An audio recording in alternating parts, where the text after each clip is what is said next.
Oh, good evening, everyone, and welcome to another Weekend Wrap show. It's been a long time since we played on Thursday, but the pain hasn't gone away. I don't know about you guys, but certainly not for me. How about you, Macca and Nikki? How are you going? Well, I don't know about Nikki, but I'm in agony. I hated it.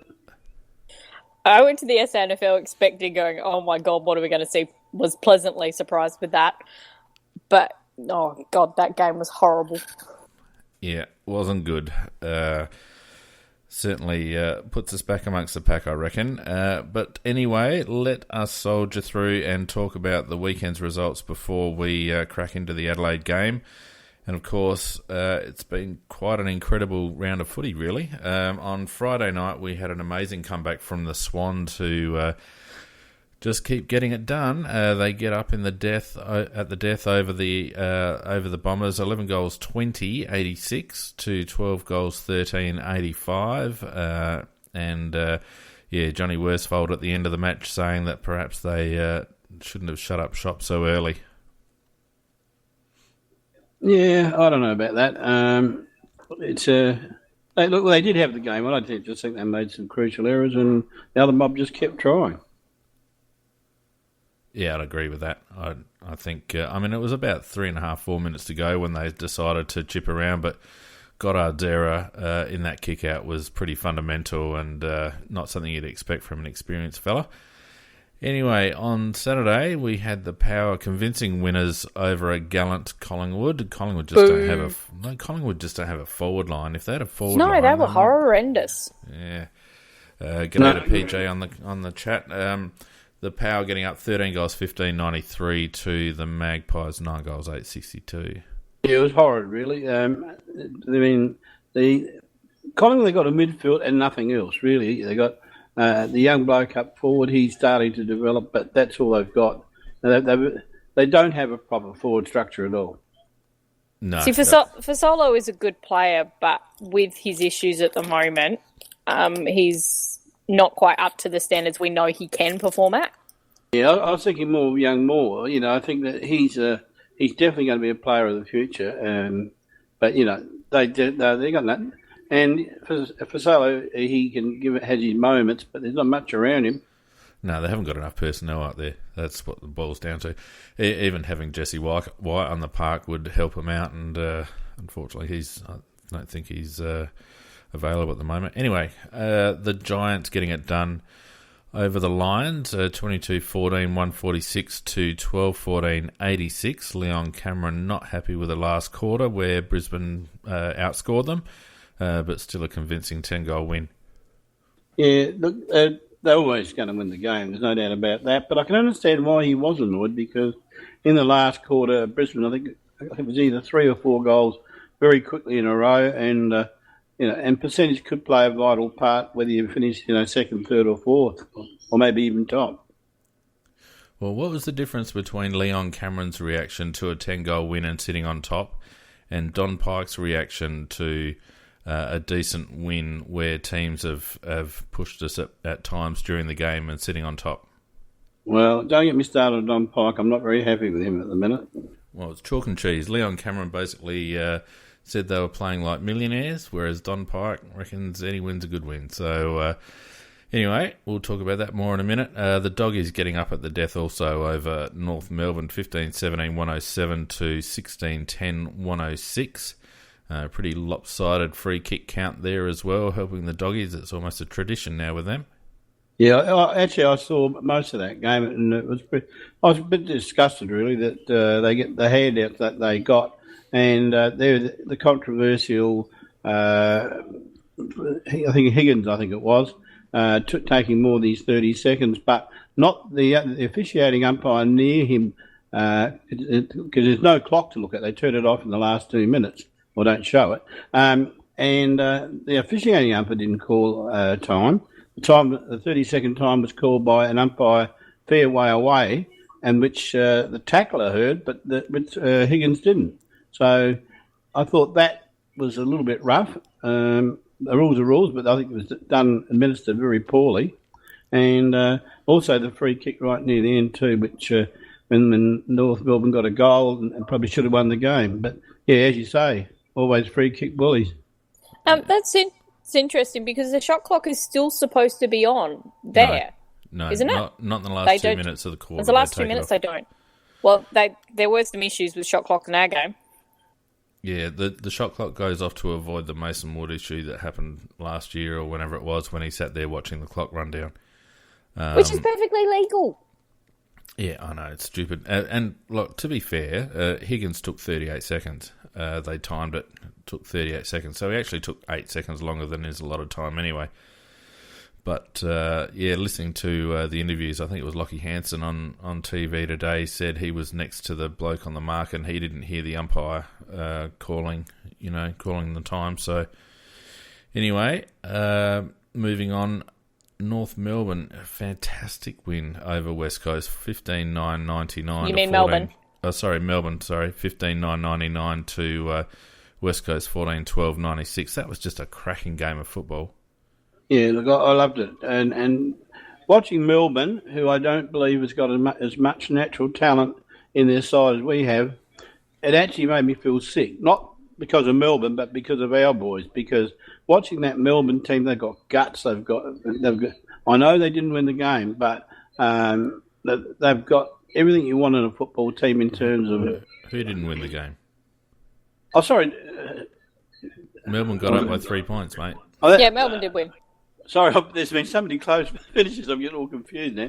Yeah, but what I'm getting at is that they just kept going and going, and they just fight and fight, and they've got so many players that will really just about die to get the football. And watching that by comparison to the limp-wristed effort that we watched on Friday night, Hold your fire, Macca. Hold your fire. Yeah, I'm pretty hot. I'll take you to task there, Macca, because their midfield. Yeah. That's very, very, very talented. Yeah, I was going to say the same thing, Nikki. I reckon they do have some talent on that list, and they had a couple out too. Nathan Jones was out, and Jesse Hogan obviously as well. So they had a mateship forward line, and missing their general in the midfield, and yet they still got up. That's what I'm getting at. If you look around they do have a good midfield, but if you look around the rest of their side, man for man, you wouldn't say that they are top of the wazzer in that respect. But gee, I tell you, the McDonald's are good. Watts is actually a very good player. You've got Petrarca up forward. They've got some serious talent all over the ground. Nicky, I can grab any side and name 8 players. I'm talking about 18 out there doing the job. Anyway, let's move forward. A good win for Goody too. He's just added a little bit more to that team. Ruse obviously set the framework and the groundwork with some defensive action, but Goody's got them believing in themselves, and they're playing some good footy. But that's what you do with a rebuild team: is you set the defence up first, you get the defensive actions right, and then you work on the attack. And that's what Goody's come in. He's working on the attack now. Yeah, doing very well. Today, we had the Dockers. They only had one job. Fremantle, you only had one job, and that was beat Geelong, and they couldn't bloody do it. Michael Walters at the end missing that goal. Oh, my God. Made me cry, that did. Oh, yeah, the Cats getting up 10-14-74 to the Dockers 11-6-72. I thought the Dockers might do well down there. They have a decent record at the Cattery. And with Selwood going out in the first minute, they're a real show, but God, they should have won that game. Well, because they play their home ground in Perth on a long, skinny ground, and it seems to work for them. It's at whatever that stadium's called now. Yeah, never mind. Richmond. What is that called now, Geelong Stadium? Simmons. Always starts with an S, I know that. Yeah. The litter tray.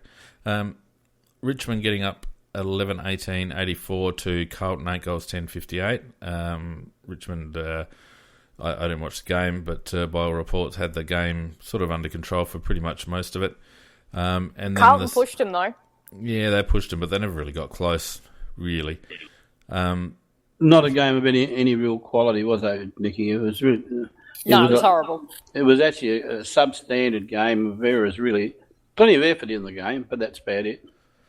Yeah, and the last one of the round, St Kilda getting up over a Gallant Suns. Suns probably doing better than everyone thought they would, given their injury list. Saints 14-20, 104 to the Suns 10-12, 72, rounding out the weekend's results, leaving us with a ladder with the Giants now outright on top with 40. Then we have the Crows and the Cats on 36 points. We have then Port in the 4 with Melbourne and Richmond on 32 points. And then we have on 28 points the West Coast Eagles and St Kilda in the 8 and Western Bulldogs just out of the 8. And then a couple of teams that still have a sniff. Sydney obviously on the march with some very good percentage, along with Essendon also with decent percentage and Fremantle with rubbish percentage. And then we're down to Collingwood, Suns, Carlton, Hawthorn, who amazingly is still only 2 games out of the 8, but with shocking percentage. North and Brisbane. It's such a weird season when you take that into consideration.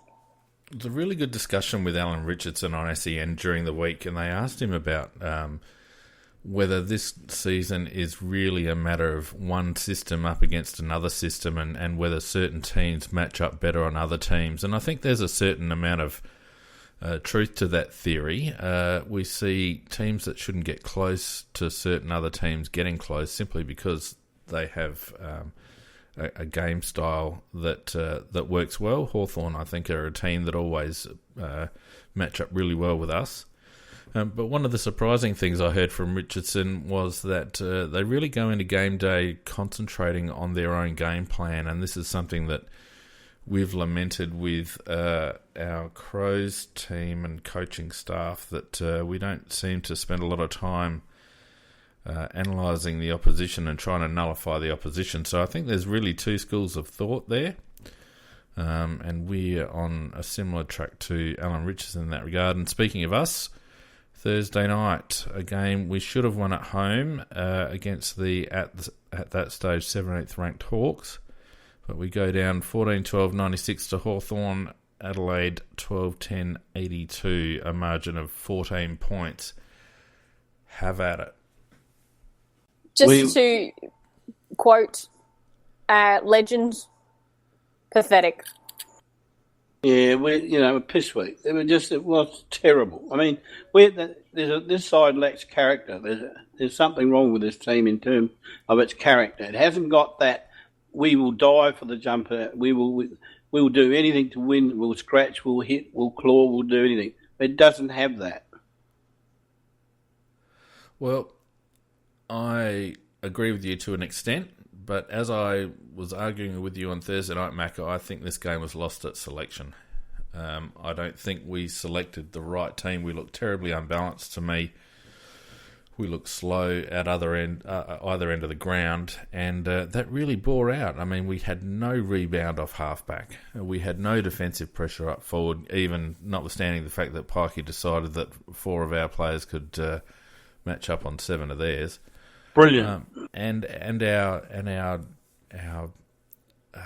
tactics in covering their transition were just completely wrong. And whether that was just a poor implementation of a game plan on behalf of the players, or whether it was just an inappropriate game plan from the coaches, I'm not sure. But rule number 1, do not let Hawthorn get space on transition. And we just sat back and allowed them to waltz up the ground and switch the play and catch us on the skinny side. And, the first 2 goals of the match were the real indicator to me that something was wrong, because they took 2 marks on the lead straight up the middle of the ground where there was not a Crows player intercepting anywhere. And you knew it was going to be a long night. Well, I tell you what, that first goal in particular, where I think that was the one where Ruff had led up into a massive open space. Yep. That is, I can't believe you could have a defence leaving a space open like that. It's been a long, long time since I've seen anybody be in what is allegedly a crowded forward line be able to have that much space. Well, especially when you've got 2 spares down back. Where were they, for God's sake? And that was the thing. We let Hawthorn are masters at making the ground as wide as possible. And we let Hawthorn dictate terms in their transition play. So they would rebound off halfback with their defensive spares. They would push it up the ground and then switch across and catch all our players, on the wrong side of the ground. Instead of our defensive spares pushing up to crowd the middle of the ground, for whatever reason, we were just sitting back waiting for the ball to come in a defensive 50. And the heat maps showed exactly that. Hawthorn spent most of the time, their red zone was pretty much straight in the middle of the ground, whereas our red zone was across half back. And it just tells you that Hawthorn won the territory war simply because we let them. Yep. Firstly, coming back to you started the conversation about the selection on Thursday. I didn't disagree with you with the fact that I still thought we would win it. But we were a slow side, a comparatively slow side, and we both agree that really that you can't have Otten and Jenkins in the same time up in the same side up forward. No, we didn't agree with that at all, Macca. Don't lie. You said that Otten wasn't going to play at half back and that he was going to play up forward. That's exactly what I said, but I didn't say he should be there. Well, you were quite happy with the selection. Anyway, it doesn't matter. I'm not going to go, I told you so. Well, you did tell me so, and I just didn't violently disagree with you, but I didn't totally disagree with that you're right, because we are a slow side if you have blokes like Otten in the side. Yeah. I just do not understand. Let's go through some head-to-head stats and we'll carry this on, because the stats are quite interesting. We had similar disposal count, 406 to 419, similar kick to handball ratio. We took 89 marks to 97. Most of those marks, the differential of the marks was certainly marks inside 50, which we lacked. Usually we're much better at marks inside 50, but we only had 8 for the round, 8 for the game. Tackle count was high, 75 to 68. Source seemed to get the majority of the taps, although they weren't terribly effective. We got the rub of the green from the umps, 25 to 13 frees. No one's talking about that, but we certainly got the best side of the free kick count. Which was so weird because there were so many frees that weren't paid that should have been as well. Yeah, with Hawthorn's throws. Yeah, but it certainly wasn't a factor in my opinion. I didn't feel like Burton's it was a factor. Second goal. Didn't feel like it was a factor, Nikki. So when you actually have a Hawthorn player who, with both his hands it to an opponent, that's called a throw. I know when you talk about Nikki. And Burgoyne tapping the ball up in the air. Yeah, continual throws. But do you know what? I'm with you. One thing that really annoys me about the way the game's officiated is the lack of frees for incorrect disposal. But it's been officiated that all season. So we may as well just get used to it. They don't mind the ball falling out of the hand in the contest because they want free-flowing football. So what we need to do is adapt to this. And what we don't do as a team is adapt to this. Hawthorn are very good at turning the body and letting the ball drop to the advantage of a teammate. Now, if the umpires are officiating that way, and they have all season, then good luck to them. And why aren't we coaching similarly? I've only got one. Because we've tried to do it, and we actually get it paid against us. No, I disagree. We're not adept at doing it to our advantage. Western Bulldogs are another team that does it to their advantage all the time. I've only got one beef with the umpires, and honestly, they do need testing for glasses if they can't see what's being done to Rory Sloane. In particular, there was one there where he's being slung by the neck, and he was pulled by the jump and slung by the neck, all in the one incident. And, it's there for the rest of the world to see. Other critics have suggested that Adelaide ride into and complain to the AFL about it because the umpires seemingly... I know he got 5 free kicks, but that doesn't matter. If he deserves 20, he should get 20, not 5. And he was bloody massacred and mauled. And look, I accept the role of a tagger, but that is not acceptable. What's not acceptable is no one going in and belting that kid. But anyway, let's keep going with the head-to-heads for now, because one of the big stats that stood out to me was disposals per goal. We have been particularly efficient in disposals per scoring shot in our successful part of the season. I recall numbers around the 11 to 12 disposals per scoring shot. This week, 18.5 disposals per scoring shot to the Hawthorn team, 16. We had 56 inside 50s to 44, guys. 56 inside 50s to 44. So, irrespective of everything else that happened on the ground, and our disposal efficiency was shocking in the first half, and we, so many turnovers, and Hawthorn scored far too easily on occasions, but we still got the ball into the scoring zone 56 times to Hawthorn 44. And the limitation there, of course, was that we had a lot less men than they did. Exactly, Macca. Exactly. We were making incredibly poor decisions. But 4 players onto 6. So you are not going to... Not only are you not going to win it in the air, 4 on 6, but you're also not going to win it at ground level, 4 on 6 either. And what was happening is that Hawthorn were winning the ball with our inside 50 bombs, and they also had the spares then to run the ball up the ground, and our forwards weren't chasing that hard, and our spares in our defensive 50 weren't pushing up to, deny Hawthorn space as they were transitioning. And that stat alone really says something about the ineptness of the coaching box, because we were in a similar a differential in terms of inside 50s at half-time, and they did nothing to change it, and I just don't understand why. Anyway, contested possessions we won.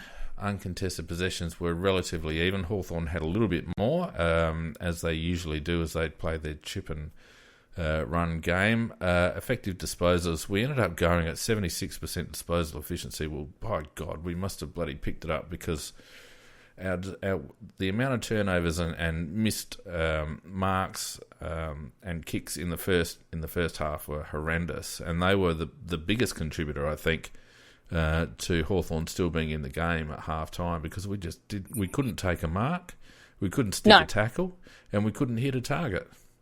Bloody Atkins, I know he had 28 possessions for the game, but I know that his first 6 went straight to the opposition. I could not believe his kicking. That's shocking. And so we have 40 clearances to 35. So we win the clearance competition, even though I noticed that at half-time we were down in centre clearance numbers, even though we were winning around the stoppages. I thought we were ahead at half-time. In total clearances we were, but we were down in centre square clearances, like centre bounce clearances. Yeah, but So we didn't lose the contested ball count. We didn't lose the clearance count. But this next stat ties in with the forward 50 differential. Rebound 50s, Adelaide 25, Hawthorn 38. Again, because we were outnumbered up forward. Those two stats, the rebound 50s and the inside 50s, together with our disposals per scoring shot as a correlating indicator, just indicate to me that this game was lost by the coaches. No doubt about that. I thought their tactics, or lack of tactics, or the lack of counteracting tactics, was disgraceful. Clarkson dictated the game from go to woe. He for me, what it was, as soon as you put Lynch on a wing, that negates his running ability so much, because he loses his player from coming out of the forward 50 and pushing up. If he's already on the wing, he's not going to lose that player, and he's not the quickest bloke around. So he tries to lose him with his endurance. We lost it with that. As soon as we put him and Eddie on the wing, we made the wrong choices about when we decided to go the 8 behind the ball as well, about which players we were going to do that with. So it really did come down to coaching. We tried to get the stuff over the back. The forwards actually were doing a lot of work to create that space so we could then break. The only problem was our defenders and our midfielders coming out kept kicking to the targets where they were surrounded by Hawthorn players, and they'd done that deliberately to get the space out the back so they could turn and run. Hawthorn had played a quarterback defender all night. Oh, yeah. So what was happening? We were playing reasonably high up forward, as we'd like to keep space over the back, and they would just sit in a bloke there. There was always a Hawthorn player between our last forward and the goals. And because we were playing high, our forward 50 entries were quite shallow, and because we were outnumbered, that's where they got so much of their rebound from, because they were able to take it at halfback and use their additional numbers to, run the ball out. It was horrendous coaching. And PJ Crows points out in the chat that Pikey, after the game, in his presser, said that he did not notice at any stage Hawthorn having outnumbered us in our forward 50. That's just a lie. That's just a lie. You could not watch that game and not know that we were not outnumbered by 1, but sometimes by 2 and 3. Unless he's bloody stupid. That's the only other... No, it's a lie, because he's not stupid. It's bullshit, and I don't like being bullshitted to by a coach. Like, we're not stupid, us supporters, and the people watching the game and analysing the game, we're not stupid. And to treat people like idiots, just out of sheer arrogance and stubbornness, is a really bad sign as far as I'm concerned. I agree. That's the one thing I'm not liking about Pike is his stubbornness. And I mean, his comment was we had a bad day. Well, the we had a bad day should really be we in the coaching box had a very bad day. And that reflected then, firstly, that wasn't and I do agree with you that the selection wasn't right, the coaching wasn't right, the way the game plan was being tried to play was not right. We couldn't win the way that all those things were set up. No, and you're sending blokes on a fool's errand, because our centre clearance work is predominantly a quick handball out and then a kick forward, right? So we don't usually use chain of handballs, and not many teams actually do manage to get chains of handballs out of a centre clearance, because it's a high pressure situation. It's generally a handball out and either a kick to the wings or a long kick forward, right? What is the point of being outnumbered 4-7 when you're winning clearances and kicking the ball long and high into the forward line? What is the point? That's the very time that you want to actually have even numbers. You want to be able to create a contest. And Pike is so big on territory gain, and rightly so, but he did nothing to win the territory battle. Well, I don't know what he did to win anything, really. I was very, very disappointed with the coaching. I was going to say that's not your frigging cat, is it? No, that's me. I got a cold. Okay, and I can't think of one thing that Pike did that out-generaled anything that Hawthorn did. No, and the pundits themselves, like everyone that's analysed this game to any degree, have all said exactly the same, that Alistair Clarkson completely outcoached Don Pike. Completely outcoached him. And there were elements of the blueprint, but it was basically the way Hawthorn usually play. They like to get numbers behind the ball. They like to use Hodge as a general. They like to distribute the ball from half-back, and they like to spread the ground make the ground as wide as possible and go from side to side until they create space. And what was happening as they were transitioning up, our spares were running up to meet the Hawthorn players coming forward, and then you get that classic Chinese checkers situation.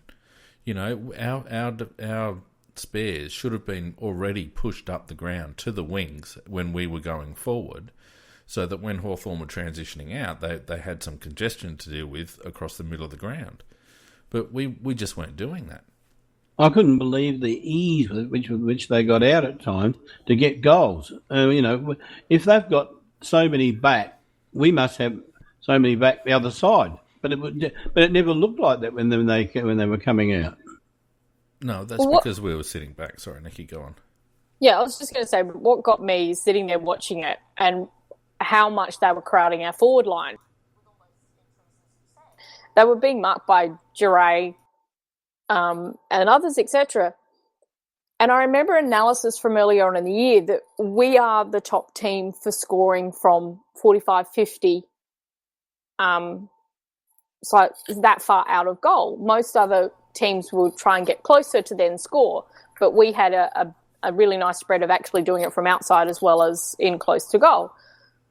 you think of our players we've got who can kick that far. Why the hell weren't we trying to hit them up on the 50 when we were seeing how congested it was and just booting the shit out of the ball over the top of their heads? Why was Tex down in the goal square when he should have been out in the 50? Why weren't we giving it to Brown or Smith? Well, that's a very good point. I don't know, Nicky. It's a very good point you raise there, Nicky. The other thing, too, is the fact is about the Hawthorn used spread a lot better than we did, too, because the very fact that they had more players back in our forward line and therefore they had a depleted forward line in terms of numbers. But that small number of players in their forward line spread very wide, which gave them the options when they did get through. They're the masters at making the ground as wide as possible, Macca. They did, didn't they? Yeah, they always do it. They make the ground as wide as possible because what that does, it's like an accordion effect. So the blokes down the ground that are covering covering an area, they move to the side the ball's on. Well, you can move a ball quicker than you can run. So if you move the ball from side to side, eventually you're going to create space in front of you, and that's exactly what they did. Yep, they do it all the time. And they did it very, very well. You know, and the one thing that you have to do with Hawthorn is get up in their face.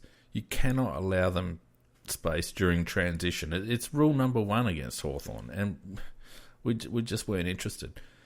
Anyway, let's go through some individual stats and we can flesh it out a little bit more as we go along. So we had Matty Crouch again, 35 disposals, 13 kicks, 22 handballs, 5 marks, 8 tackles, 4 inside 50s, 16 contested possessions, went at 80% disposal efficiency, 5 clearances. A pretty workmanlike game from Crouchy.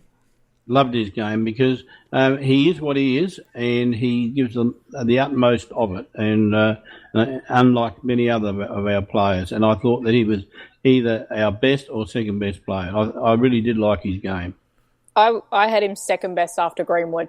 I thought he was actually trying to be damaging. Hawthorn very much were targeting Sloan, and they were targeting Greenwood, and he was trying to be creative with what he was doing. And wasn't rushing it as much as some of the others were. It still wasn't perfect, but I think for him, though, that 80% is that's quite good for him. Yeah, I felt like he was on the outside of the contest a little bit more than we sometimes see him, and his ball distribution wasn't bad, although he still doesn't hurt you with metres gained to any great degree.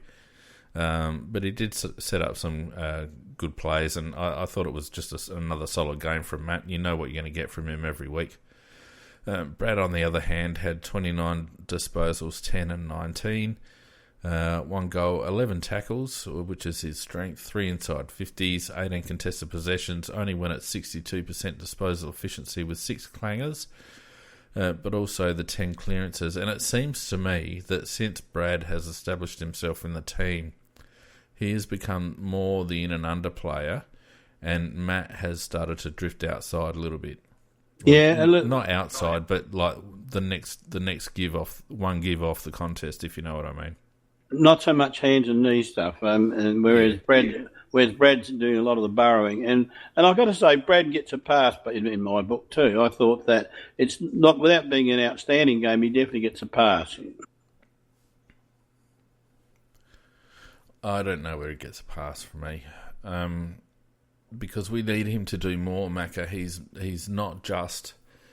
I mean, there's Scott Thompson numbers, you know, and we need Brad's a better player than that, or he's supposedly a better player than that. And we've seen him be far more creative and far more damaging with the ball. And I just feel like at the moment Brad's just in his comfort zone, doing the shovel work and doing the defensive work, which is fantastic. But he gets caught on the break quite a bit.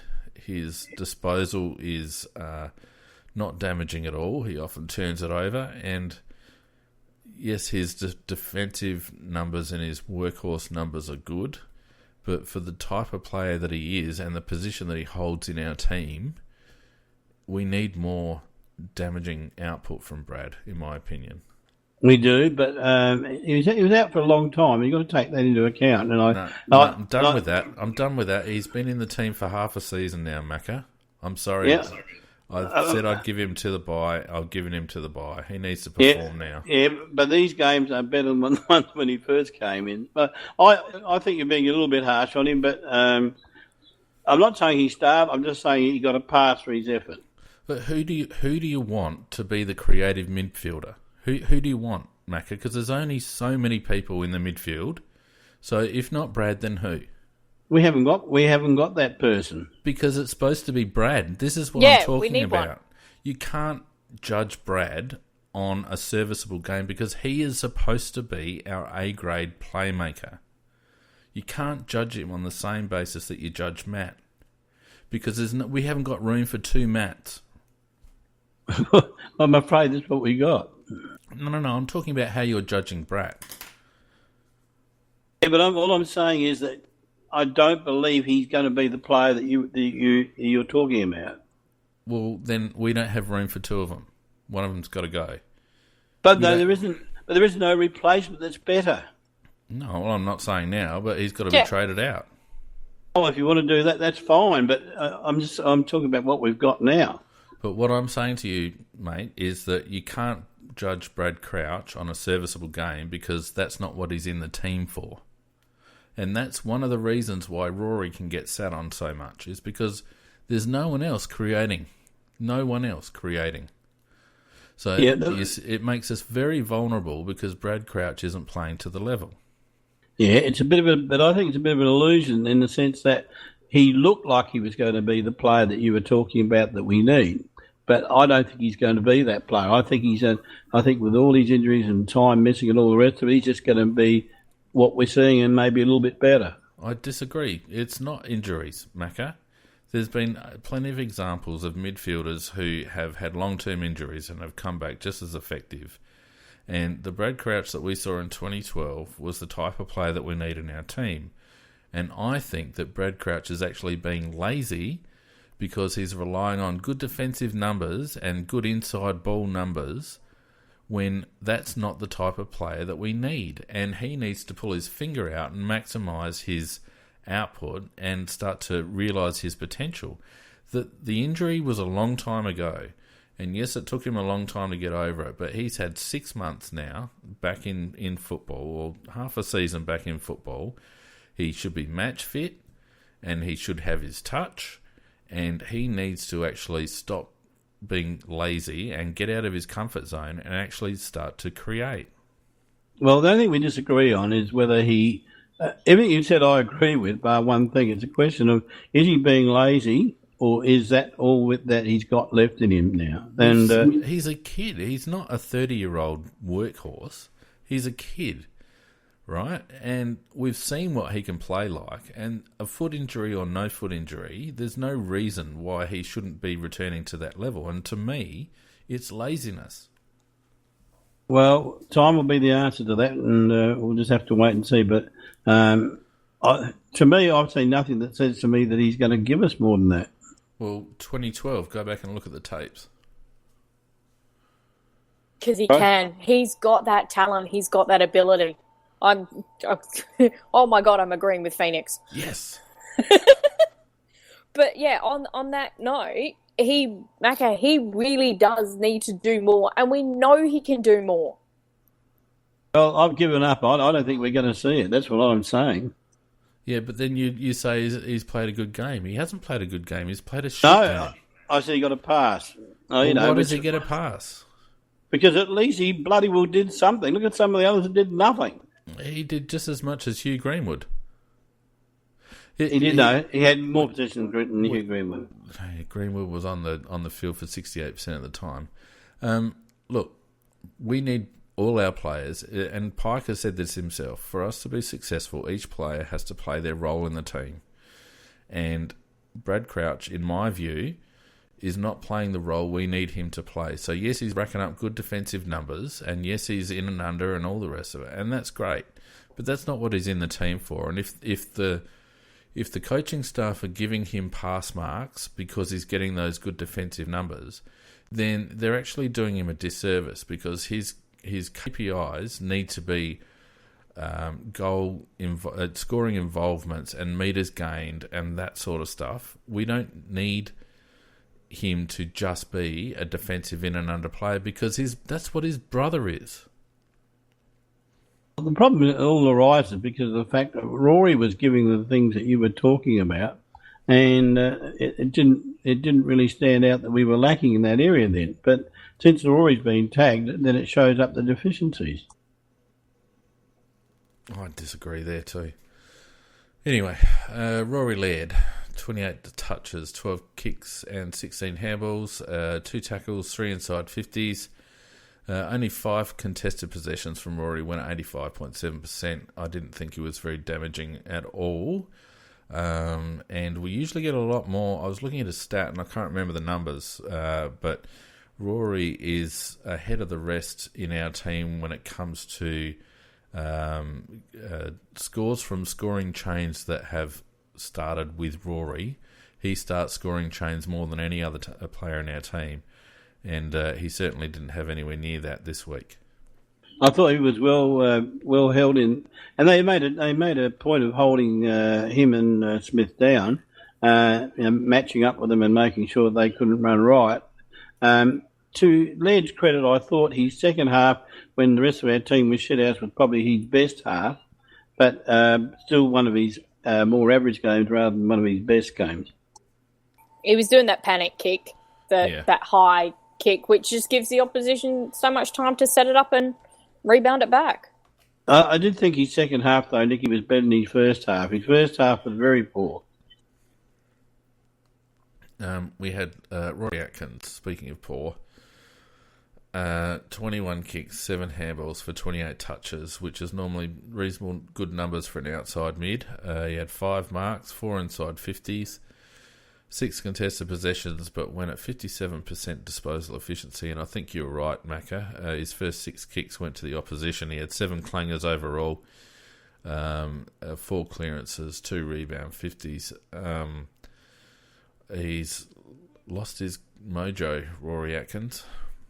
Oh, geez, he gave me the shits all night because he did get 28 possessions. Now, normally 28 possessions from Rory would be... but he just kept stuffing up all the time, and I don't really know what was up with him with his disposal. It was all crap, and I was very, very disappointed in his output. I do have to say one thing though that I was pleased to see at the start of the game was the one thing that we've commented on, that when there's a contested game going on, he tends to be on the outside and we don't see him getting into the game. He was actually willing to go after those balls and was actually trying to create stuff, which is something we haven't seen from him for a while. But his disposal was then horrendous. Yep. I think his confidence is down at the moment. He certainly doesn't look as assured with the ball in hand as he sometimes does. I agree. And he's just not the type to burn the ball to that extent. And it was cringeworthy at the beginning of the game because he kept getting the ball and just kept giving it back. Anyway, Tommy Lynch, 13 kicks, 11 handballs for 24, 7 marks, kicked 1 goal, 1, had a couple of tackles, 4 inside 50s. Only went at 66.7% disposal efficiency because he keeps trying to do the ridiculous with his disposal. 4 clangers, 1 clearance. I thought it was an almost game from Tom. I thought he worked very hard, as he always does, but he struggled to have a real impact on the game, I felt. Yes, that's a good summary of him.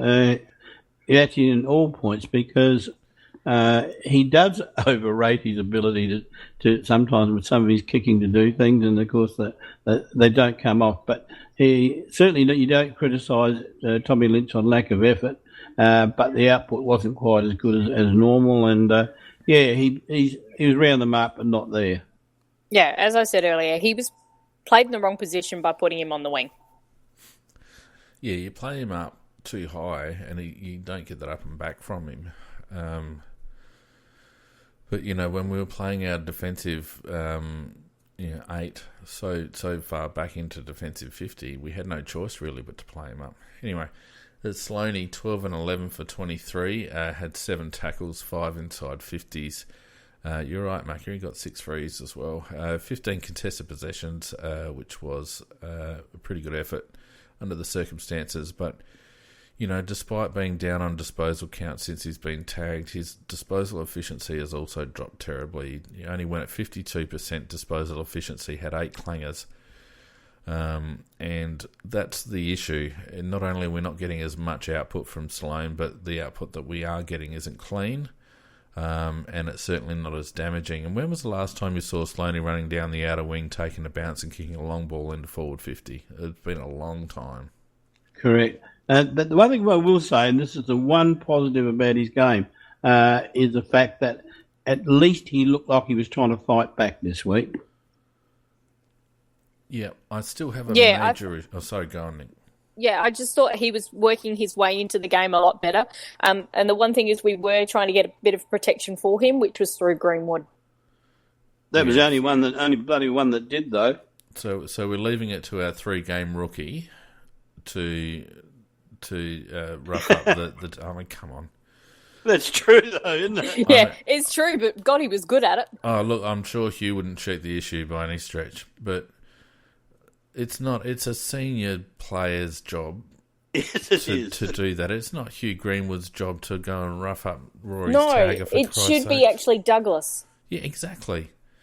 And I'm going to have a bit to say about Douglas in a minute. I was getting to there, but let's do it now. Richie Douglas had 9 and 9 for 18. He had 4 marks, 2 tackles, 4 inside 50s, 8 contested possessions, 4 clearances. It's about time we actually judge Richard Douglas for what he is. Richard Douglas is a senior player, an ex-club champion. We're lacking leadership in the midfield at the moment, with Sloaney playing a lone hand and having his own troubles. What the hell is Richard Douglas doing? He's doing nothing at the moment. There's not much to add to that. Yeah. He should. I know we're struggling for depth in the midfield rotations, but a senior player in a big game where we're struggling, where our gun player is getting held, and Richard Douglas is getting 9 kicks and 9 handballs, he may as well belt the living suitcase out of Luke Hodge, because at least then we'd be getting some value from him being out on the ground. Because at the moment, we don't get any value from him being there. No, you're right. He should be jumping straight into Sloane's shoes and taking over. This is where we lack at the moment. Our senior players, when you really sit down and think about it, our senior players, Rory Sloane, Daniel Talia, Richard Douglas, you could probably put Eddie Betts in there, Sauce Jacobs, Taylor Walker. These blokes are giving us nothing at the moment, not only in output, but also in leadership on the ground. Daniel Taylor had a decent game, but he's a dour sort of a bloke, and you don't see him marshalling the troops down back. Lever does that. Exactly. Another first year, a 25-game player, Richard Douglas we've already talked about. Eddie Betts has been down for a while and is starting to look like a little bit of a parody of himself. I want Eddie to start doing the percentage rather than going for the highlights reel all the time. Agreed. Yeah, I thought that too much of that. And the other thing too, of course, is that the way that they stack the back lines and the way that our players were positioned, Eddie was often left to be flying for marks against 2 tall guys. Ridiculous. Which was looked so stupid. He was actually trying to be a decoy because he knew he was drawing those extra players. And God, he was getting shitty every time they kept kicking it at him. Yeah, well, that's because we had no other target. But we had no other targets. That's the problem. Well, no, there were some other targets that were being made because of him drawing that up. No, not very often, but it was happening. But we all just kept going, we're just going to kick it to Eddie again. The bloke that should be standing up in this situation is Jenkins. And, I'm not going to go through the reasons why I don't like his game, but if you're gonna play 4v6 or 4v7 up forward, you may as well have a bloke up there that can take a pat grab. We just don't have one. Josh Jenkins is not a 200 centimetre tall marking forward. He's a 200 centimetre lead up forward. who's got a great engine. And look at it. Everyone was saying last year when they were judging Josh Jenkins, I kicked 60 goals, how can you say that's a bad season? All it took was one tweak of a game plan. Oh, we'll just play someone last line in defence. And how effective is Josh Jenkins now? Doesn't have enough shit in him. That's what I was talking about before, that we're not a side that's got enough grit and shit in us. I thought Jenkins' first half wasn't too bad. I saw a couple of physical things, but in the second half I just thought he was a shadow of a player, because he got this big lump of a size that he could use, but it wasn't being used. Yeah. Actually being at the ground, he was using when it was near him. He wasn't being optioned that often. And I loved him putting Hodge on his ass. Yeah, but he doesn't present enough, Nicky, does he? I mean, I'll be interested in your comments there, because I went a couple of weeks ago, and what I noticed about Jenkins is that he doesn't present and he doesn't work hard enough. Well, I agree with you, actually. I don't think he does either. Because I was getting sucked into watching the bit more of the contest and looking ahead as much as what I normally can do because of the type of game style it was. But what I saw from him, I was actually happy with his game. For me, he was the forward who was trying to create something and who was willing to be physical. And he was getting shitty, and he was actually using his body down there. I thought he did in the first half, Nicky, but not in the second. But not in the second half. Anyway, of our other seniors, Sam Jacobs, I thought had an okay sort of a game. McAvoy only just had the edge on McAvoy. I think the headouts were something like 38 to 33. 36. Well, he was very close, and I think Sauce had about 3 or 4 more field possession, so he had perhaps like a 52% to 48% edge, but that's not very much. So, you mentioned on Thursday, Macca, that it wasn't the game to bring in Riley O'Brien. I think it was. I think it was perfect. I mean, McAvoy had 3 kicks and 5 handballs, took 2 marks. Yes, he got 36 hit-outs, but Riley O'Brien's a jumping machine. I think it was actually the perfect opportunity for Riley O'Brien to come in and to certainly give us a little bit more around the ground in terms of aggression at the marking contest. And Sauce saying that he's going to be all right to play the next 10 games. Well, I don't know whether Sauce gets the say, does he? Well, it shouldn't be him, but it shouldn't be him. All I did was repeat what he said, whether it's right or not. Yeah, I know. Yeah, I know. I'm just saying that I don't know whether there's enough pressure on Sam in terms of his performance. I don't think when you look at a bloke like Brody Grundy and Paddy Ryder today, yesterday or whenever the hell they played. I mean, they're 2 ruckmen at the top of the game. Well, Sauce isn't anywhere near that at the moment. So, I don't know how he's rating himself. Anyway, Tex Walker's the next one. And I know, 10 kicks, 6 marks, 2 goals, a couple of tackles, 7 inside 50s, 3 contested possessions, a couple of marks inside 50. I don't know. Before I say my piece, what did you guys think? Well, he started okay, and then I thought he deteriorated as the game went on to the point where his leadership was almost, in my opinion, totally lacking when it was really necessary. I just saw no examples of good leadership from him in that second half at all. I can't remember him. Sorry, that's not true. I can remember one incident where he sort of got a little bit physical, but he should have had a much larger presence and a lot more to say, and a lot more to do as well. Nick, what did you think? I think there is something a little up with him. I wonder as well, because the way it felt at half-time was that last little bit of the second quarter was we've figured him out. We actually had started to break them open. Correct. And we'd got that run on, and he did, took that great mark. We were actually clearing out the forward line. There was a lot better movement.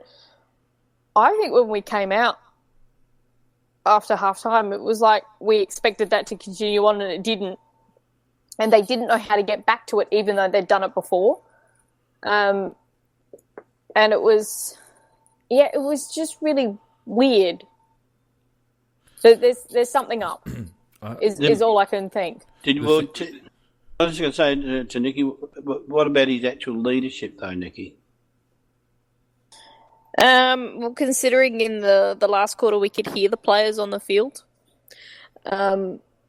he was a lot quieter.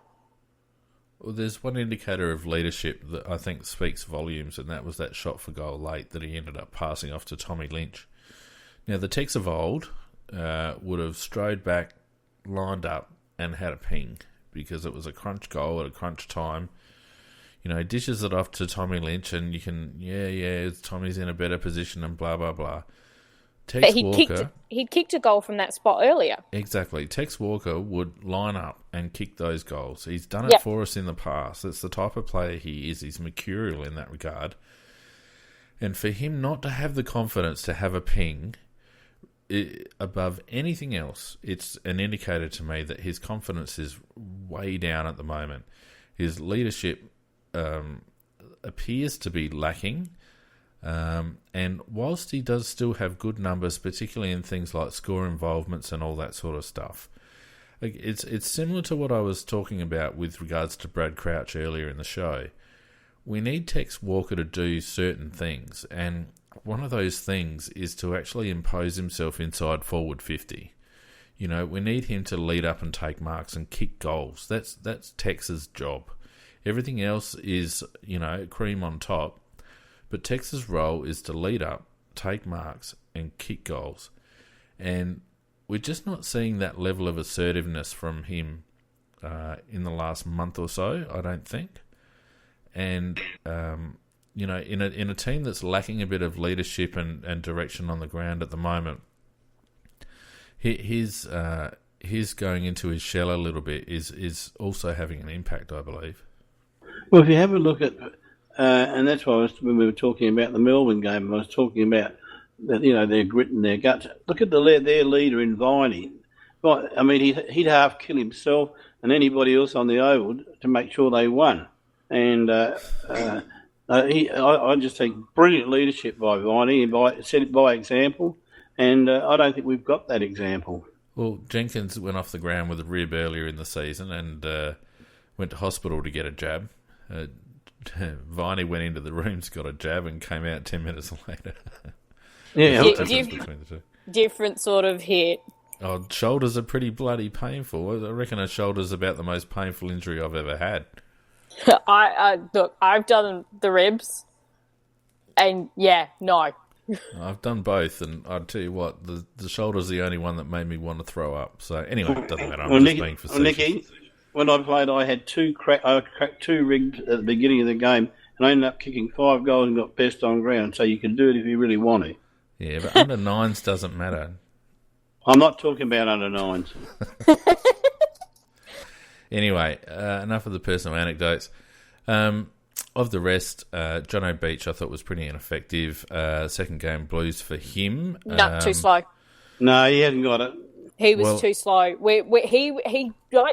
He got those nice marks on the wing. We were free. He turned and pushed back too slow. He hadn't got and he took too long. You're right, Nicky. Yeah. That said, I don't know. Again, playing him so high up the ground. Playing him so high up the ground, I don't know whether that suits him either.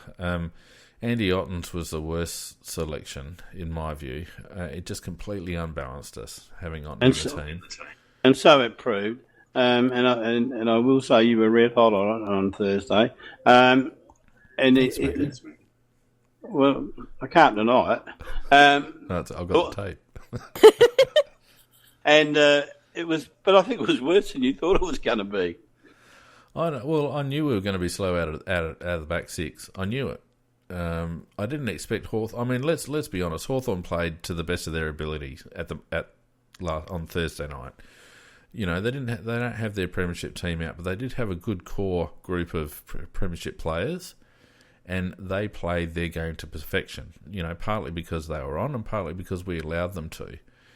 But that said, we had no courage whatsoever. Our rebound from defensive 50 was non-existent. At no stage did we try and run through their zone. At no stage did we switch with any authority. It was just basically because we ran out of options.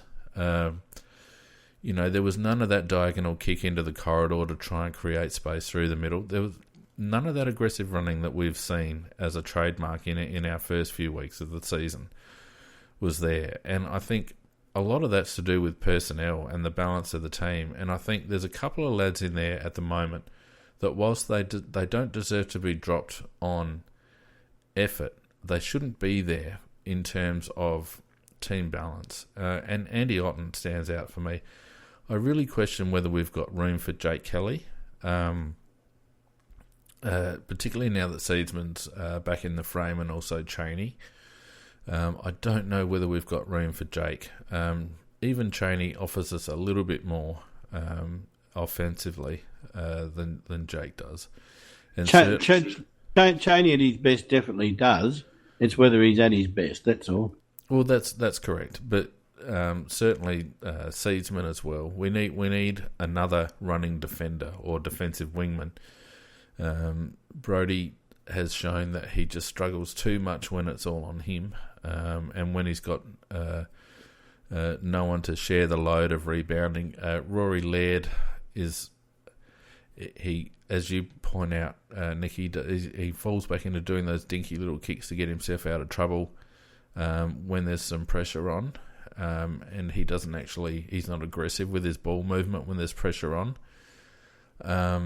So I think our team balance at the moment is all wrong, and we've had some key outs. Curtly Hampton, I think, has been a key out for us, as well as Mitch McGovern.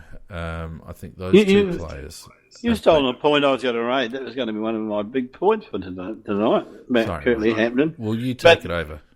Well, Curtly Hampton, he was averaging about 15, 16 possessions a game, and sometimes a little bit more than that. But nearly every one of those was a hard-earned possession, and if you added up the number of what do they call it? Hard acts or whatever they call it. Pressure acts. Pressure acts, that's the word, thank you. And all the pressure acts that he was involved in, he was actually the key. He was doing it more than anybody else on our side. And when he went out of the side, with his injury, you think, okay, we're going to lose X number of possessions, but we lost a lot more than that. We lost a lot of the grunt and he actually has got a bit of shit in him, a little bit of spite, and he's not frightened to give an elbow or a knock here, there, and a knock there. And that's missing out of our side now. Yep. You guys haven't mentioned the one person I think actually needs to be dropped. Wayne Miller? Cameron. Well, yep. Both of them, in my opinion, are struggling right now. I wouldn't drop Charlie, but... No, I'll drop Charlie. Nuh-uh. He's had 15 touches, Macca, 3 marks, 6 tackles. And would not put on defensive pressure after he hurt his wrist. Yeah, 3... Should not have been out there. Yeah, if he's injured, and there's rumours that he's been carrying groins and whatnot, and now he's got a sore hand, he needs to have a rest. You can't run at the pace that he is if you've got sore groins. Well, you can run, yeah, he does, Macca, you just can't. You can't. No, dodge. he doesn't. No, he doesn't have groin issues, as far as I'm aware. But his wrist was in a wrist guard on Saturday. Yeah. So him and Wayne Miller as well. We're just not getting. I mean, these are players that we need to get output from. But the difference between Miller and Cameron is this: Cameron will give you physicality in terms of fierce tackling, etc. When was the last time he laid a fierce tackle, Macca? Because I didn't see him lay one fierce tackle. Yes, he did. No. He did lay. He laid one in the first quarter before he hurt himself. Yeah, After that, he did not do a damn thing. And whereas Miller doesn't do that. Yeah, but neither Miller of them get into the game much. I was okay with Miller's game. Well, he had 14 touches, 5 and 9, 3 marks. a couple of tackles, only the one contested possession, went at 85% disposal efficiency, but he had no rebound 50s or inside 50s. And the thing that bothers me, you look at Wayne's stats versus Rory Atkins, and the one thing that you can say about Rory Atkins is that he'll kick it, right? He'll get himself free and he'll kick it. Now, Wayne Miller is just as agile as Atkins, probably more so. He should be able to get himself in a clear space, but what Miller doesn't do is hurt you with kicks. Correct. He handballs the freaking thing. He's got to actually start being more creative with his disposal, and he's not getting it enough. If he's getting it 14 times and handballing it 9 times, that doesn't hurt anyone. It's certainly not hurting the opposition. And we lack that decisive, aggressive ball movement at the moment. His ability to kick, though, we have seen it this year. It's impeccable. Kick. Yeah, oh my God, yes. And he can be so damaging with it. Yeah, but whether he's not being given the license or whether he's lacking confidence or whatever, the simple fact is that he doesn't get enough of it, and when he gets it, he doesn't hurt the opposition often enough. He's on the ground for 80% of the game on Thursday night, and pardon me because my voice is starting to go. He's on the ground for 80% of the game, and only kicked it 5 times for the whole match. 5 times outside the midfielder. And when you have got a quality kick on him, and he has got a quality kick, that's just not good enough. I'd be happy if he kicked nearly every time. Well, by contrast, Brodie Smith had it 20 times and kicked it 16 of those 20 times. That's what you need from your running outside players. Atkins had it 28 times, kicked it 21 times, ineffectively, but that's the ratio that we want from our outside mids. Correct. And unfortunately, Miller at the moment isn't giving that kind of output, and the problem is that I don't know who comes in for him out of the twos. Maybe Riley Knight. Therein lies the problem that we've got in the fact that I went through the twos and thinking, who could you genuinely bring in? And there's only about 2 or 3 that you could really consider bringing in. Yeah, well, we're starting to be found out in terms of our lack of depth in the midfield because we've got Hampton out. We've got, problems with Sloaney, and, Hugh Greenwood's been a revelation. But the stocks are pretty dry now. The only other person that you could even consider is Menzel, and he's not really a midfielder. No, we lost Ellis Yeoman at the beginning of the year anyhow as well.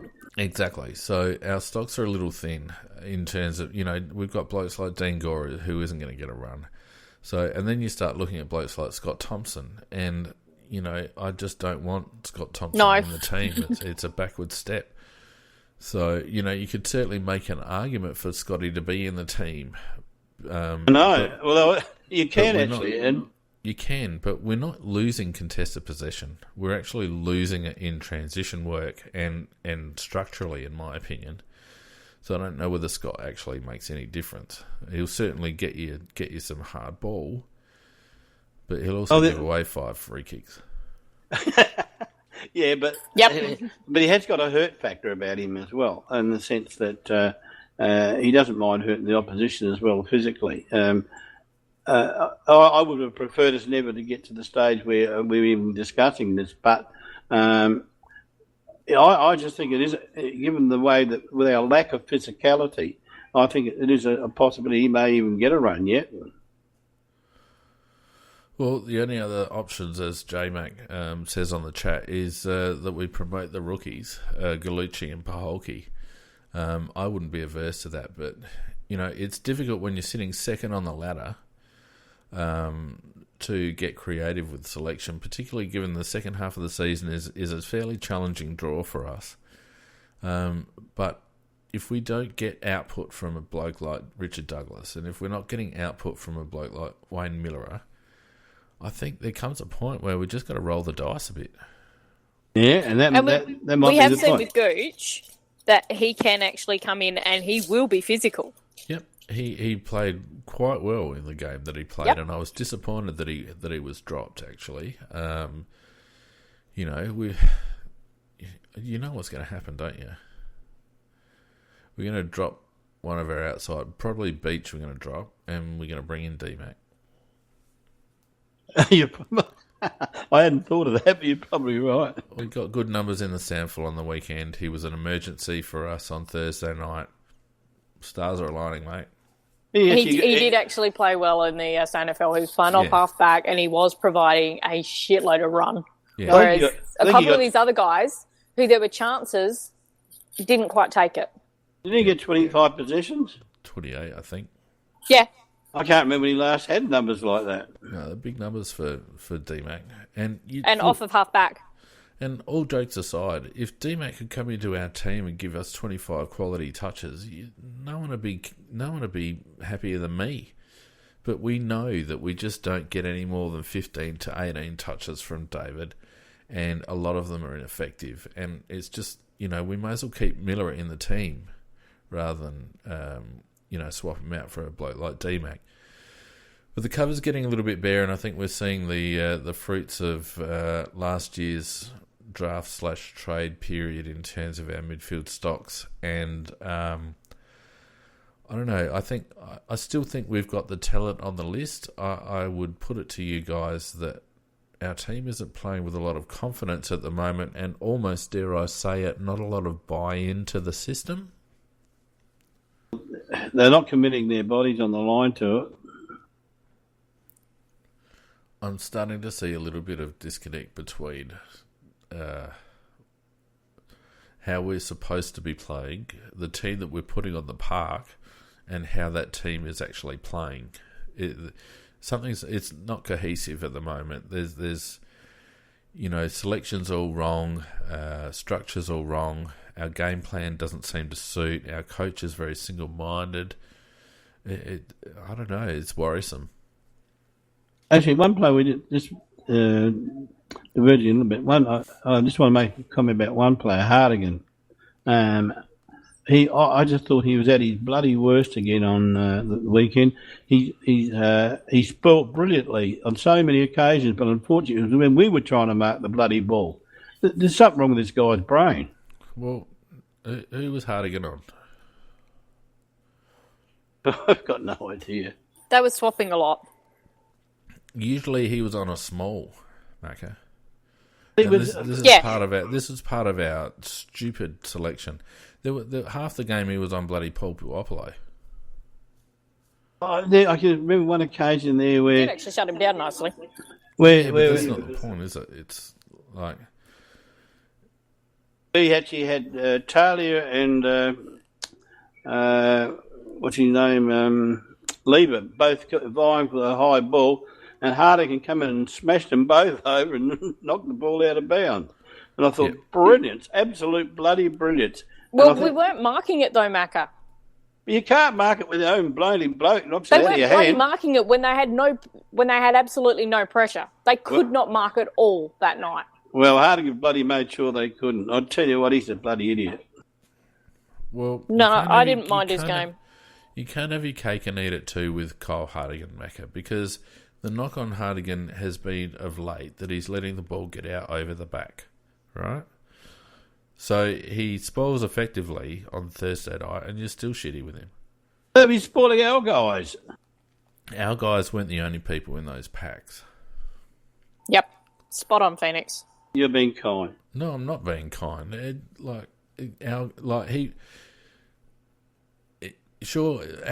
tactic for the last 2.5 years has been to go up and kill the contest. That's what we've done, right? And the only knock on Hardigan is that he's often been ineffective with his spoil and let the ball get out over the back. So he has a game where he comes in third up and kills the contest, and you're annoyed about it. Oh, it wasn't because he kept spoiling our guys when they were in a position to mark the ball. Yeah, but you know as well as I do that you're not to know that as a defender. You see a pack forming, you just come in over the top and belt the shit out of it. That's what you do. That's what you're there for. But we don't need 3 guys up for the mark. Why are you only complaining about it now? We've been doing it for 2 years. That's how we've rolled for 2 years. It's either been Cheney or Lever or Hardigan that has come in over the top for 2 years and belted the contest. We've done it since Walshy was with us. Well, it was bloody annoying because what was happening is we had 2 or 3 up, and they had 1 up and players on the ground, and that's how they got goals. Well, they didn't get him off Hardigan because he was building the crap out of it. Yeah, okay. Yeah, but it also destroyed several marking attempts that would have been marks to us. Anyhow. No, they wouldn't have been marks that night. Nikki, I can guarantee you they were not marks. We could not mark a damn thing, and exactly the same thing was happening in the SANFL. We could hardly mark there as well. Fingertippers and it would drop out. But the bye, we did not come back well from the bye. No, it's a good point you make, Nikki. I don't reckon we came back well from the bye at all. Our disposal and our ball handling was shocking. And the bye's not an excuse, but it can be the only explanation for that outcome because I haven't seen us handle and kick the ball that badly. No, but I think but I did interrupt you when you were with my Hardigan thing. You were actually saying about the disconnect between the coaches, the game plan, the execution, etc. I think that's more to the point. The fact that there is that disconnect at the moment, and we're not playing exactly as we were playing before. And teams aren't letting us play exactly as we did before. And the selection panel isn't letting us play the way we played before, Macca. Correct, that's also true. And I think that the coaching panel is letting us down by not coming up with alternatives. Yeah, maybe. Anyway, final thoughts on the game?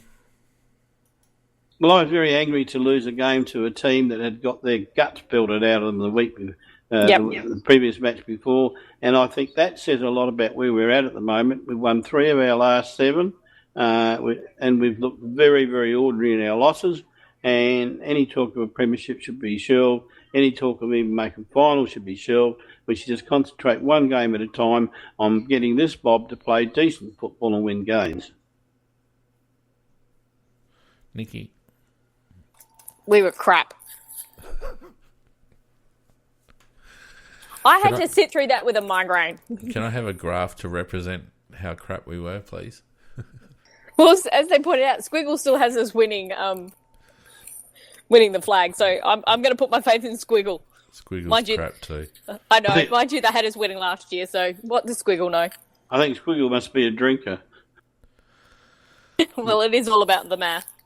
Yeah, my final thoughts are I think we're in a lot of trouble. I think that certainly the first few games of the season when players and teams are just betting in and they're at various stages of their fitness campaigns depending on where they finished last season, etc. I think game plans shine at that point, and we certainly are a very fast team and we move the ball fantastically well when we're on song and we're allowed to do it. But at the pointy end of the season, and we've seen it year after year after year, it's not the fancy football that wins you a grand final. It's 100% commitment by 100% of the team, 100% of the time.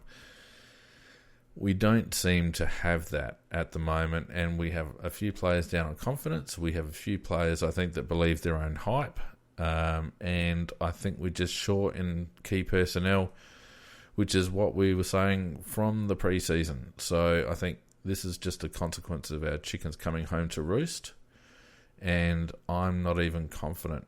I don't think we'll make top 4 this season, and I'm not even confident that we'll make the finals. Well, I think we might scrape into the finals, but in making top 4, I think is becoming very doubtful unless we pull our fingers out and start winning games that one would think we should win. But at the moment, I don't think we've got the right to think that to expect that we should win anything the way we're playing. Well, we've got Carlton next week at the G, and the way Carlton play at the moment and the way Bolton can coach. And have we got egg on our face for maybe not picking Brett Bolton up? Well, I can tell you now, Carlton will have 100% go, and that's the type of thing that worries us. Yep, big wide ground. Carlton have a crack. I think we're good enough to beat them, but it wouldn't surprise me in the slightest if we don't. And if we don't beat Carlton, The following week, I think we've got Melbourne up in Darwin, which you'd almost pencil in as a loss on current form. And that puts us staring right down the barrel with a couple of teams coming up, Swans and a couple of other teams coming up there. Melbourne themselves. Melbourne are already in the 8. If you have a look at our draw, we are in deep shit. Yeah, well, I say Melbourne, they're just outside the 4, actually, aren't they? Yeah, they're 5th. Yeah, so at the moment, I think you're right. I think if we lost to Carlton, I'm sure we'd lose to Melbourne the week after that, and I think anything could happen after that. Yep. Anyway, that's doom and gloom. Quickly on the SANFL, did you go, Nikki, to the SANFL today? It was a pretty good win out in the Ponderosa. Yesterday. It was bloody cold. Yeah, I can imagine it would be. There was some interesting umpiring, as there always is in the SANFL. Yeah. McGovern looked like a player back from his second game from after a long-term injury. It was just fumbling. He did the same thing. He was getting in some good positions and stuff, and he was still flying for them. The timing was right at the fly. They were just fingertippers and couldn't take them. Seaman was playing a lot better, except he was having a case of trying to double grab and fumble. Wig was really quiet. Tomo actually played a good game, and so did McKay, which I think nobody wants to hear, but he did play quite well. Backline was nice and solid. I quite like Harry D down there, and because he's now got his shaved head, it's really hard to tell him and Keith apart. Yeah. It's just like, damn it, you two. Little Jars on the wing. Signorello, you know how we said Signorello was not going to make it? He actually had time and space. He created some really nice time and space.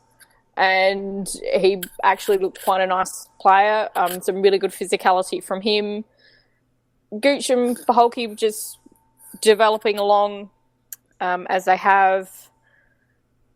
Menzel tried the absolute impossible, and it nearly resulted in an amazing goal, as only he can. He was running himself ragged out there. Not quite being used sometimes as well as he should have been. Riley O'Brien had another really good game. He pretty much is the dominant ruckman in the SANFL. And I think he totally deserves to get a couple of games at AFL level. Yeah, I think it's imperative. Yeah. And our forward line was looking a lot better because pushing Harry back, we were not going as tall as we have been previously. We were trying to play them all. And Himmelberg, my God, that kid can mark. And he marks things he has no right to mark. Yeah, he might come on all right, Himmelberg. I think he's going to come along very nicely. He's actually going to be taller than Jacobs, I think. Yeah. And yet he's so mobile. He actually, one of the marks that he took, he's running with the flight of the ball, and his head's leaning back the whole time, just watching the ball. Arms out. Yep, I got it. What position they play him in, Nikki? He's generally the full forward. He sometimes pushes up a little bit higher, but he generally plays out of the... He plays Jenkins' role, but he will actually go for contested marks. So we were swapping him and McGovern a bit, so most of the time you didn't always have the pair of them on the ground at the same time, or if you did, McGovern was actually pushing up higher, and so he was playing the centre-half forward role. Yeah. So we were keeping them apart. So you saw the game, Nikki. Now, just on that and nothing else, who would you think deserves promotion from that side to the A's? The one who played well was actually McKay. Well, I've got a theory. Given that Pikey likes continuity and doesn't really reward form and is happy to play 28 players, how would you be as a second string midfielder running around in the twos? Like, how would you be if you're a Harry Wigg or someone like that you put in some good games and you don't get any reward for? I reckon it'd be terribly deflating for those lads in the twos. They must make at least. We must make a minimum of at least 2 changes this week, and if Brownie's out, we'd have to make 3 changes. Yeah, because I can see Cheney coming back in. Maybe, but they'll go get it. They'll get dropped again when, like, what I'm saying is that we don't rotate these players through on form. But Otten must go and Beach must go. They're too slow and they must go. Yeah, and did Luke Brown get another injury? And ankle. Yeah, so he might miss again. So we might have to. We'll have 1, maybe 2 forced changes if Charlie's gone. 2 more is actually going to stretch us, so you don't know. What do you say if Charlie's gone? With his wrist. Sore wrist. Is he going to miss with it? Or? Well, I'm not. I think he needs to. He probably wouldn't want to miss. 2 brilliant answers. One, not the medical staff. The other one thinks he needs to. But the question is, will he? Well, we won't know until later in the week, but it's as I said, possible to force changes, Macca. With Brown and Charlie. So the club wouldn't even know if they're going to miss you. See, for me, Knight actually had a really good start to the game. He went a bit quiet in the third when Central's got a bit of a run on, but we were continually booting it back out again. And he then picked up again in the fourth. So I think Knight's actually a chance as well. Yeah, and we do like his run. And we know he's got his run. I would like his back in, but I think he does need a couple of games consistency. We've seen that before with him. He doesn't come back in straight away and set the world on fire. Yeah. Anyway, we better wrap it up because it's 1:26. We've been crapping on for far too long. As we often do after a horrible loss. So, look, thanks, guys, for on the chat for joining us. Don't forget, you can follow us on Twitter and Facebook at AFL Crowcast.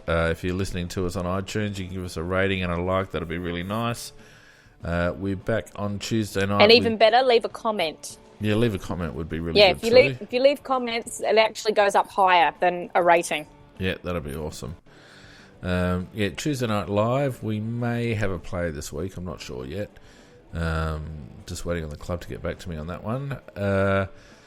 And obviously, we've got a big game coming up again this weekend over Carlton. So lots to talk about during the week. Thanks, Macca and Nikki, for joining me tonight. Pleasure as always. Oh, that was fun. We'll see you on Tuesday night. Will we get to do this all over again with Pete? Yeah. Or should we just let him go? We'll just let Pete go. I think we've had enough. Bye. Good night all.